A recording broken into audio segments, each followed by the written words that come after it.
بسم اللہ الرحمن الرحیم۔ دنیا میں ایسی بہت سی شخصیات گزری ہیں جنہوں نے اپنے کارناموں سے خالق کائنات کی بھی رضا حاصل کی اور مخلوق خدا کو بھی خوش رکھا، جن کا مقام اور مرتبہ قابل رشک تھا۔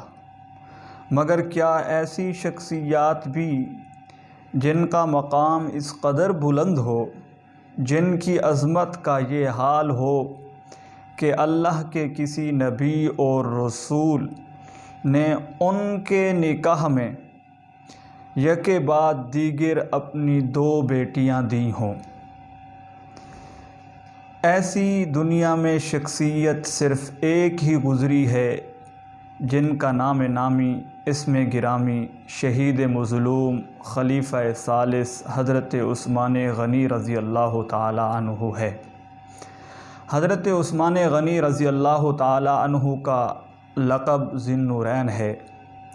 ذی النورین کا معنی ہے 2 نوروں والا۔ یہ لقب اس لیے ان کو ملا کہ ان کو نبی اکرم صلی اللہ علیہ وآلہ وسلم کی 2 صاحبزادیاں حضرت رقیہ حضرت ام کلثوم یکے بعد دیگر نکاح میں ملیں۔ اللہ رب العزت نے حضرت عثمان کو بہت بلند مقام عطا کیا۔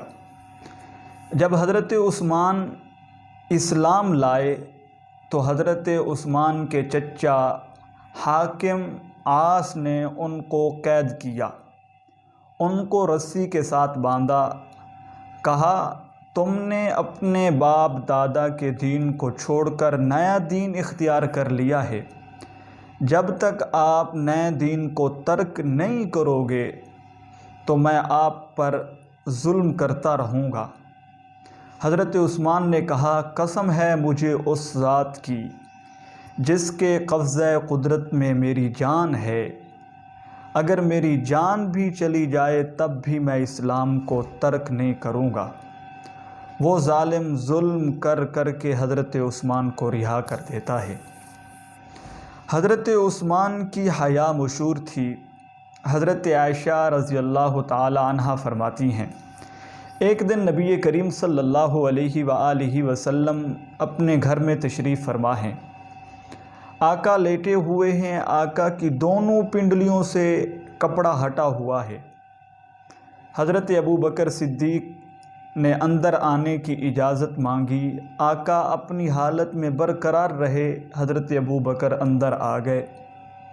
باتیں چلتی رہیں، کچھ دیر گزری، حضرت عمر رضی اللہ تعالی عنہ نے اندر آنے کی اجازت مانگی۔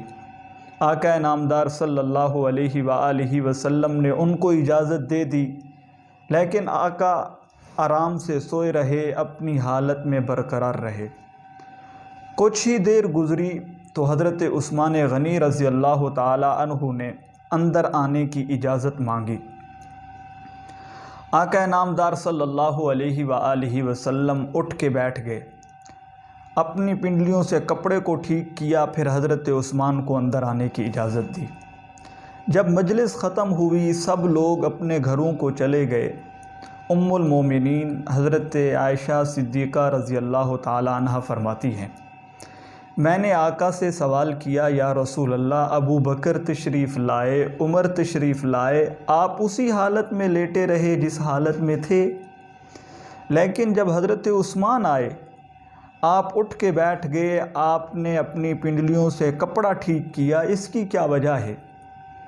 نبی اکرم صلی اللہ علیہ وآلہ وسلم نے ارشاد فرمایا، عائشہ تجھے معلوم نہیں ہے عثمان سے آسمان کے فرشتے بھی حیا کرتے ہیں، میں کیوں نہ کروں؟ ایک اور مقام پہ فرمایا، اگر میں اپنی حالت میں برقرار رہتا، اسی حالت میں رہتا، حضرت عثمان اتنے حیا والے ہیں، وہ اپنی بات میرے تک نہ پہنچا سکتے، وہ واپس چلے جاتے۔ اللہ رب العزت نے حضرت عثمان کو یہ مقام اور مرتبہ دیا ہے۔ آج بھی حضرت عثمان رضی اللہ تعالی عنہ کو یہ مقام اور مرتبہ دیا ہے۔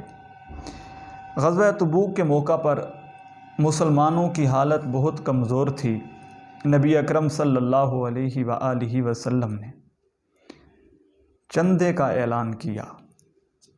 حضرت عثمان غنی رضی اللہ تعالی عنہ کھڑے ہوئے۔ حضرت عثمان نے کہا یا رسول اللہ میں 100 اونٹ دوں گا ساز و سامان کے ساتھ۔ نبی اکرم صلی اللہ علیہ وآلہ وسلم نے دوسری طرف اپنے چہرے کو پھیرا، کہا کون ہے اس غزوے میں تعاون کرنے والا؟ حضرت عثمان دوسری طرف کھڑے ہوئے، کہا یا رسول اللہ 200 اونٹ دوں گا۔ نبی اکرم صلی اللہ علیہ وآلہ وسلم نے تیسری طرف اپنا چہرہ پھیرا اور اعلان کیا کون ہے اس غزوے میں تعاون کرنے والا، مدد کرنے والا، چندہ دینے والا؟ حضرت عثمان تیسری طرف کھڑے ہوئے، کہا یا رسول اللہ 300 اونٹ دوں گا ساز و سامان کے ساتھ۔ آقا نے چوتھی طرف چہرہ پھیر کے اعلان کیا، پھر حضرت عثمان کھڑے ہوئے، کہا 1000 گھر گئے، 1000 اشرفیاں، 1000 درہم لائے، آقا کے قدموں میں رکھ دیے۔ آقا نے ان اشرفیوں کو لیا اور ہاتھوں میں یوں کرتے رہے، کہا آج کے بعد عثمان جو مرضی کرے، جو کام کرے، اللہ رب العزت نے اس کو معاف کر دیا ہے۔ آج بھی عثمان جو چاہے کرے، کوئی کام کرے، کوئی کام اس کو نقصان نہیں پہنچا سکتا۔ لیکن بیعت رضوان کے موقع پر اللہ رب العزت نے حضرت عثمان کو جو مقام اور مرتبہ دیا وہ بہت اونچا ہے۔ صلح حدیبیہ کے موقع پر حضور نبی کریم صلی اللہ علیہ وآلہ وسلم نے حضرت عثمان کو اپنا نمائندہ بنا کر کفار سے گفتگو کرنے کے لیے مکہ بھیجا۔ کفار مکہ نے انہیں قید کر لیا اور خبر مشہور ہو گئی کہ حضرت عثمان کو شہید کر دیا گیا ہے۔ نبی اکرم صلی اللہ علیہ وآلہ وسلم تک جب یہ خبر پہنچی تو آقا کو بہت صدمہ ہوا۔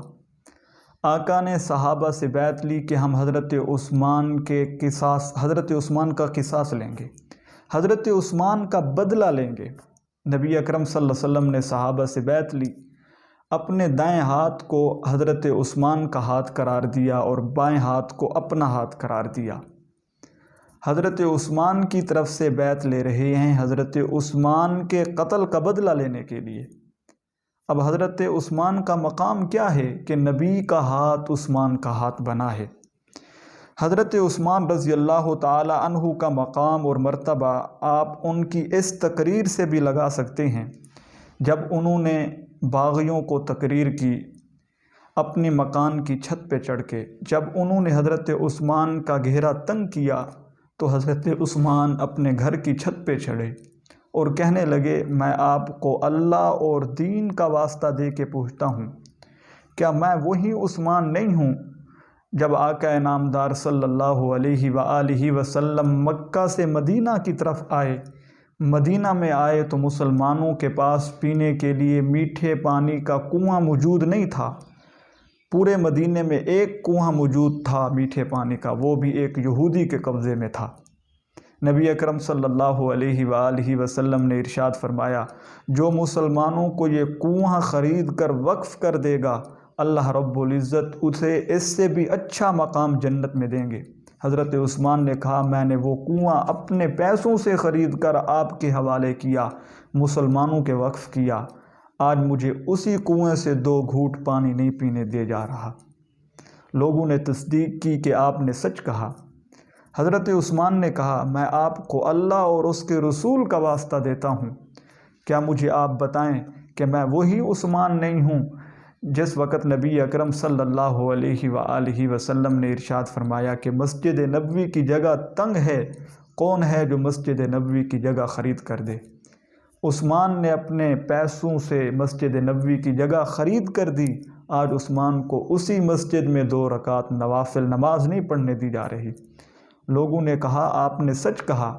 حضرت عثمان نے کہا میں وہ نہیں ہوں کہ مدینہ منورہ میں ہم ایک پہاڑ پہ موجود تھے، وہ پہاڑ ہلنے لگا، اس کے پتھر گرنے لگے۔ آقا انعامدار صلی اللہ علیہ وآلہ وسلم نے اس پہاڑ کو ٹھوکر مار کے کہا پہاڑ ٹھہر جا، آپ پر ایک نبی، ایک صدیق اور 2 شہید موجود ہیں۔ کہا اللہ کی قسم میں شہید ہوں، میں شہید ہوں، میں شہید ہوں۔